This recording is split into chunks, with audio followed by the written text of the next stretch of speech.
When was the first time you had a caring teacher in your K-12 experience?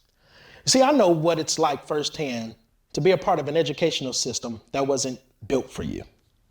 I was one of the few Black students who had a Black educator in third grade, and her name was Mrs. Sturdivant, and she showed genuine care and concern for me as a student. Well, it would be some 15 years later before I actually had a Black male teacher in college, and he allowed us to learn and said that we could all achieve at high levels.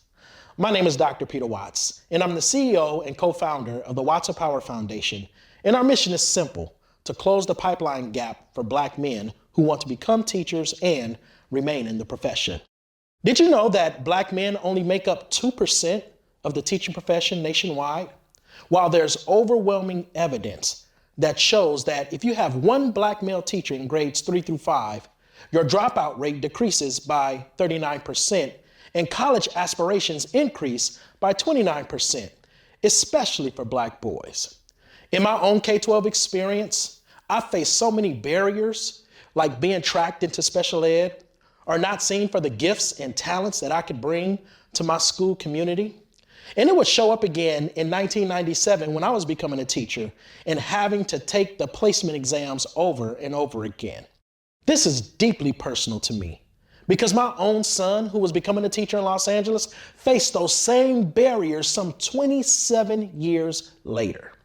And that's why we exist, to remove the barriers that prevent Black men from becoming teachers and remaining in the profession. When I was a school site principal, we had a lot of Black men on our campus who had an impact on the students. One student in particular, I remember, his name is Cordell.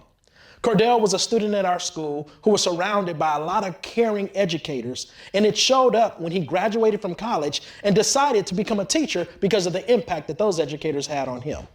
Well, I can say today that Cordell is on the pathway to becoming a teacher as a part of our residency program. He's proof that representation matters. We have a big, hairy, audacious goal, and it's to raise $2.5 million over the next 2 years. And today you can support us and be a champion by helping us raise $200,000, which allows us to take a cohort of 10 Black men through our pipeline to become teachers. You can be a part of changing the narrative of young men in education by partnering with us, not just for individual educators, but for educators who impact communities that they serve.